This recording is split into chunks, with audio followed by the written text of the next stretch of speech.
You don't need to curse him out. You don't need to prove a point. You don't even need to wait for him to see what he lost. What you need to do is rise quietly, boldly, beautifully. When someone hurts you, especially someone you gave your heart to, it feels like they reached inside and twisted something sacred. But here's the truth. The pain they caused does not define your worth. It doesn't get to have the final say over your life. You do. There was a version of you that didn't know better. A version of you that gave too much, loved too hard, ignored the red flags. That version of you was not weak. She was learning. And now she knows. You don't chase a man who broke you. You rebuild the woman he tried to destroy. You handle a man who hurt you by letting him see what he can no longer touch. You handle him by becoming unavailable to chaos. You handle him by showing up for you the way you showed up for him. Let your silence be your sermon. Let your healing be your testimony. You see, when you stop reacting, when you stop explaining, when you stop begging, he starts noticing. Noticing your peace, noticing your glow, noticing that he no longer has the power to pull you back into confusion. There's a special kind of strength that comes when a woman stops fighting for what God already removed. That strength doesn't scream. It doesn't argue, it just moves different. You don't need revenge, you need renewal. You don't need him to apologize. You need to forgive for you so your spirit can be light again. And if he ever circles back trying to return, let your growth answer the door. Let your boundaries speak for you. Let your peace protect you. Because the truth is, he was never strong enough to handle the woman you're becoming. So how do you handle a man who hurt you? You release him. You refocus. And most of all, you rise. Just because he gave you pain doesn't mean you have to hold it.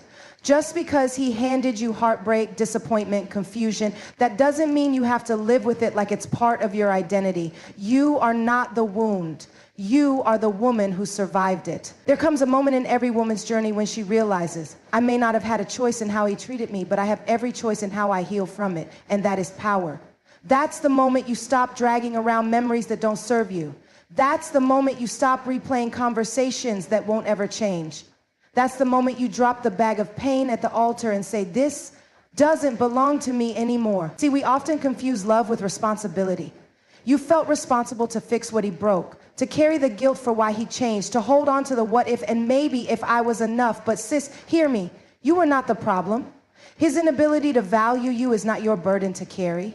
His betrayal is not your weight to bear.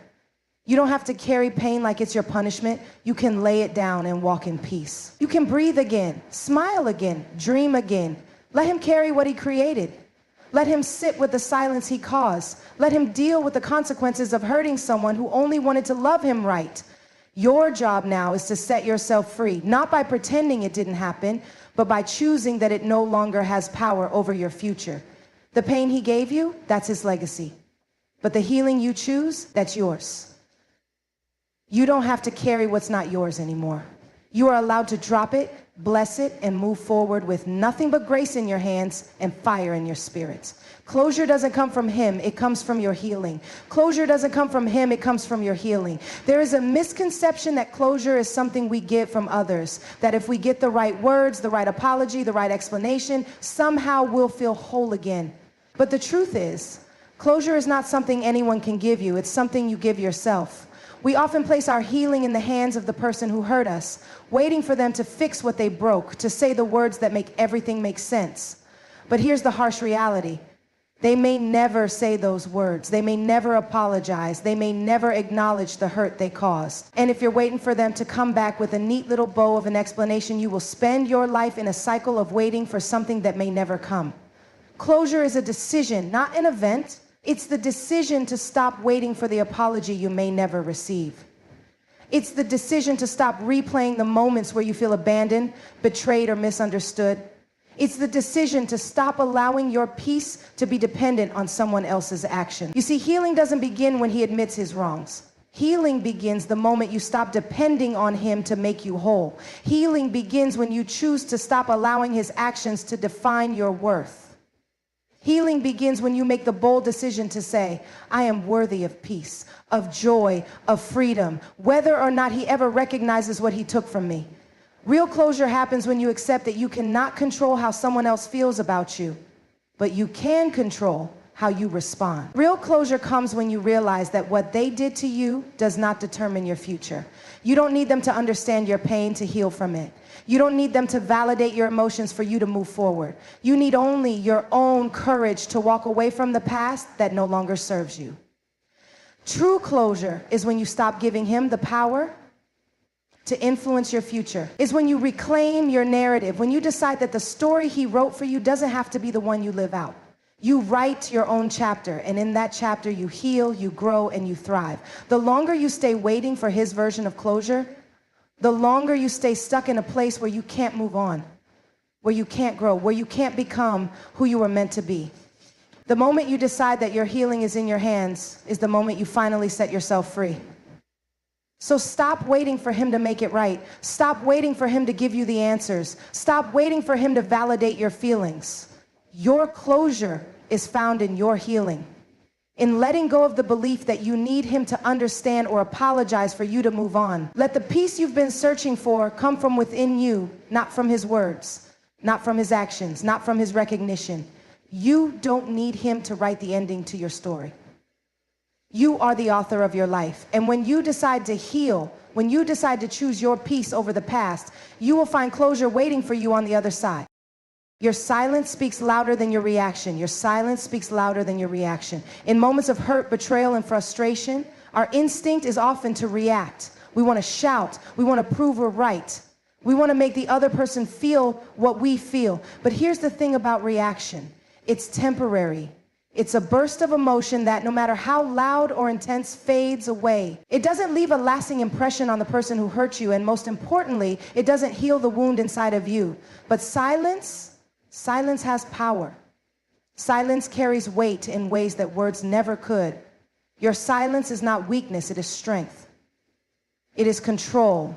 It is the act of choosing peace over chaos, of choosing to respond to pain in a way that gives you dignity, that gives you back your peace. Think about this. When someone hurts you, whether intentionally or unintentionally, their behavior is a reflection of them, not of you. But often we get so caught up in wanting them to understand how much they've hurt us that we forget to protect our own spirit. We forget that our worth is not defined by their actions, but by how we choose to respond. And sometimes the most powerful response is no response at all. In a world that pushes us to always react, to always speak out, to always defend ourselves and fight for validation, your silence becomes an act of rebellion. You are telling the world, and more importantly yourself, that you are no longer willing to waste your energy trying to prove your value. You are teaching the person who hurt you that their actions no longer have access to your heart. Their words no longer hold any power over you. Your silence is the ultimate boundary. It is you saying, you do not get to disturb my peace anymore. When you respond with silence, you force the other person to sit with the consequences of their actions. You let them see that they can't control you with their words or behavior. They may have expected you to react with anger or sadness, but instead you've taken your power back. And that silence speaks volumes. It says, I no longer need to prove anything to you. It says, I am at peace with myself and I no longer need your validation to feel whole. Your silence forces the other person to face the truth they were trying to avoid. It forces them to question their own actions, to reflect on the hurt they caused without you having to say a single word. It gives you the space to heal, to grow, and to protect your heart from any further pain. In your silence, you regain your strength. And here's the thing, your silence will echo long after the moment has passed. When you react, they see your hurt, but when you remain silent, they see your power. This silence doesn't mean you're weak. This silence means you are strong enough to walk away from unnecessary drama. You are strong enough to not engage in fights that do not serve your growth. You are strong enough to let go of the need to defend yourself against people who will never understand your worth. You are strong enough to protect your peace, to shield your heart, and to move forward. In fact, sometimes the most powerful thing you can do when someone hurts you is to choose to remain silent. Let your absence speak louder than any words ever could. Let your silence be your answer. Let it be a reminder that you will not allow anyone, no matter how close or how far, to disturb your inner peace. Your silence is not surrender, it is strength, it is wisdom, it is maturity, and ultimately it is your way of saying, I refuse to allow you to control my energy anymore. Let him feel the weight of losing access to you. Let him feel the weight of losing access to you. There's something incredibly powerful about knowing your worth and understanding that your presence is a gift. Your energy is sacred. Your love, your time, your attention, they are all precious resources. And when someone who has had access to these things hurts you, betrays you, or takes you for granted, they should feel the weight of what they've lost. Too often we are quick to accept apologies, quick to forgive, quick to reopen doors that were once slammed shut. But what if instead of rushing back to offer forgiveness or another chance, we let them feel the absence of us? What if instead of trying to prove how much we care, we gave them the chance to realize just how much they took for granted? Sometimes the most powerful thing you can do is make them feel the void you leave when you walk away. Think about it. When someone has been allowed to walk in and out of your life without boundaries, they begin to take your presence for granted. They start thinking that they have unlimited access to your love, your forgiveness, and your grace. They forget that there's a value to your time, to your heart. When you make the decision to pull back, to cut off access, they are forced to see the true value of what they had. They are forced to sit with the reality that they no longer have the right to take from you as they once did. Letting him feel the weight of losing access to you is not about punishing him. It's about teaching him a lesson he may never have learned. You are not a revolving door. You are not someone to be dismissed and then returned to at convenience. You are a woman of worth, and your presence should be treated as such. The moment you remove yourself from his world is the moment he begins to realize that you were a constant, a support, a love, a light, and now it's gone. Your absence should be enough to make him understand the gravity of his action. And if he never fully grasps the significance of losing you, if he never feels the weight of your absence, that is a lesson in itself. It means he wasn't worthy of your presence to begin with. You are not just giving away your time or your emotions. You are giving away pieces of your soul when you open up to someone. And when they mishandle that gift, you are under no obligation to keep offering it again and again. Your energy is valuable, and when it is misused or taken for granted, it's okay to pull back and make it clear that they can't access it anymore. But here's where the power truly lies. When you walk away, when you detach, when you set boundaries, you make space for something better. You teach them that the access they once had was not guaranteed. You make them see that they are not entitled to your time, your affection, or your care just because they existed in your life at one point. You show them that there are consequences to mistreating people who love you. In the process, you are also teaching yourself how to value your own time and energy. You are teaching yourself that you are worth more than being anyone's second choice, their backup plan, or their convenience when they feel like it. You are teaching yourself that you deserve to be chosen, loved, and respected in a way that aligns with your worth. Let them feel the weight of losing access to you. Let them experience the void they've created. Because the truth is, when someone realizes the value of what they've lost, they either come back with the respect and understanding you deserve, or they walk away and you realize that they were never worth holding on to in the first place. Either way, you win. You are not just a chapter in their life, you are the entire story. And when they can't see your worth, it's time for you to write a new chapter. One where you are the main character, one where you are not treated as an option, but as the priority. Let him feel the weight of what he's lost, and let that be the very thing that propels you into the life you deserve. One where your presence is celebrated, not taken for granted. Turn your brokenness into wisdom, not walls. It's easy to let heartbreak, disappointment, and pain turn into a defense mechanism. When life has knocked you down, when people have hurt you, when trust has been betrayed, it's natural to want to build walls. We build them high and thick, brick by brick, until we feel safe again. But what if, instead of building walls, we chose to transform that brokenness into wisdom? Pain is inevitable. We all experience it in different forms. Heartbreak, betrayal, failure, loss. And yes, that pain can leave deep scars. It can feel like you've been shattered into pieces, unsure of how to put yourself back together. But brokenness does not have to mean weakness. Brokenness can be a powerful force for growth. If you allow it to, your pain can teach you things that peace could never. It can open doors to understanding, resilience, and insight that shape you into someone stronger, wiser, and more in tune with your true self. When you turn your brokenness into wisdom, you begin to understand the depth of your own strength.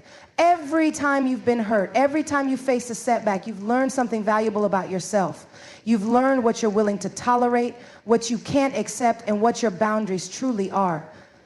Those lessons are treasures, not scars to hide behind, but markers of your growth. They are the wisdom that will guide you forward and prevent you from making the same mistakes again. Instead of using your pain to isolate yourself, to shut others out, you can use it to teach you. Pain offers you a mirror, reflecting parts of yourself that you may not have noticed before. It shows you where you need healing, where you need growth, and where you need more self-love.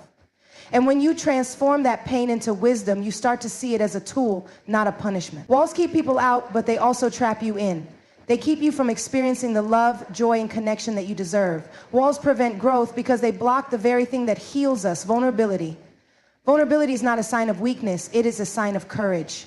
When you allow yourself to be vulnerable, when you allow yourself to feel without fear of being hurt again, you open yourself up to the possibility of greater love, greater growth, and greater connection. But wisdom, on the other hand, is the bridge that allows you to move forward without losing who you are. It is the ability to take what has happened to you and use it to guide your decisions, your boundaries, and your actions. Wisdom allows you to love without losing yourself. It lets you embrace life fully, knowing that while you may get hurt again, you now know how to protect your peace, how to heal faster, and how to never settle for less than you deserve. By turning your brokenness into wisdom, you're saying, I am not defined by my pain. I am defined by my ability to rise above it, to learn from it, and to become a better version of myself because of it. Your pain doesn't have to be the end of your story. It can be the beginning of a new chapter, one where you become a warrior who walks through life with strength, grace, and insight. When you turn your brokenness into wisdom, you are free to forgive, free to love again, and free to trust again. But you do so from a place of empowerment, not from a place of fear. You are not building walls to protect yourself from others. You are building bridges to a future filled with possibility and growth. So don't let your pain harden you. Don't let it make you cold, cynical, or untrusting. Don't allow it to close you off from the world, from opportunities, from love. Instead, allow your pain to refine you. Allow it to soften your heart, to make you more compassionate, more understanding, and more connected to the world around you. Turn your brokenness into wisdom, and let that wisdom guide you to a future that is brighter, more fulfilling, and more aligned with who you are meant to be. Because when you do, you won't just survive, you'll thrive. You'll become someone who knows their worth, who values their journey, and who understands that the greatest strength comes not from avoiding pain, but from transforming it into something beautiful. God saw it all. Trust the lesson, not the loss. When life hurts, when you're in the midst of pain, it can feel overwhelming. It can feel like you've been betrayed, overlooked, or abandoned. And in those moments, it's easy to focus on the loss. You look at what you've lost, whether it's a relationship, a job, a dream, or even a sense of security, and it feels like everything has been stripped away. But in these moments, it's essential to remember that God saw it all. He saw the betrayal, the struggle, the hurt, and the moments you felt abandoned. And even when you felt like no one was watching, He was right there every step of the way. When things fall apart, it's hard not to focus on the pieces scattered around you. The pain can feel so real, so consuming, that it clouds your vision. You may start to think that the loss defines you, or that you were meant to suffer because of it. But God doesn't just see the moment of loss. He sees the bigger picture. He sees what you don't see yet. He understands the process you are going through and the lesson that will eventually unfold. It's easy to ask, why me, when life doesn't go the way we expect it to, when the things we hold dear slip through our fingers. But the truth is, God's perspective is far wider than ours. He knows that sometimes loss is necessary to make room for something greater. Something better than you could have ever imagined for yourself. Sometimes He allows you to walk through the fire because He knows that on the other side you'll be stronger, wiser, and more resilient. The loss you're feeling isn't the end. It's part of the journey, part of the process of growth. We often place too much emphasis on the losses we experience in life. We think that because something or someone is gone, it was meant to stay that way. But God sees things from an eternal perspective. The lessons we learn in moments of loss are often the most profound. He allows these lessons to shape us, to mold us into who we are meant to become. While we're focused on the pain of losing something or someone, He's focused on the growth that will come from that very pain. Trusting the lesson means understanding that what you're going through is not meaningless. It's not random. There is purpose in the pain, purpose in the disappointment, and purpose in the separation. God is teaching you resilience, patience, and understanding. He's teaching you to rely on His wisdom instead of your own limited understanding. When you trust the lesson, you let go of the need to understand everything in the moment and embrace the fact that in due time you will. Loss can feel like a rejection, but God is not rejecting you. He is redirecting you.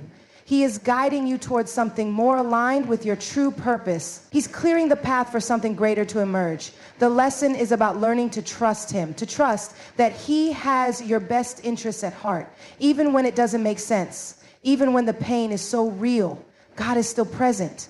He is still working, and he is still with you in every moment, even in your most difficult moments of loss. When we trust the lesson and not the loss, we stop defining ourselves by what we no longer have. Instead, we begin to see how that loss served a purpose, how it helped us grow, how it opened doors we never imagined, or how it allowed us to become the person we are meant to be. God's hand is always on you, even in the loss. He is teaching you to look beyond the immediate pain and trust in the bigger picture he has for you. God saw it all. Every tear, every heartbreak, every moment of doubt. And he promises that the lesson you're meant to learn from the loss will make you stronger, more compassionate, and more prepared for what's ahead. Certainly, here's a conclusion to tie everything together. In the midst of your pain and loss, remember that God saw it all. Every hurt, every heartbreak, every moment of struggle. And while the loss may feel overwhelming, trust that it is not the end of your story. God is guiding you, teaching you, and molding you through these challenges. The lessons that emerge from your brokenness are far more valuable than the things you've lost. Don't focus on the void left behind, but on the strength that's being built within you. The lessons he has for you will shape you into someone wiser, stronger, and more prepared for the blessings ahead. Every setback is just a setup for something greater, and every lesson learned brings you one step closer to the person you are meant to become. Trust the process, trust the lesson, and remember that your journey is far from over. What you've lost does not define you, but the wisdom you gain through it will carry you forward into a future filled with purpose, growth, and a deeper under.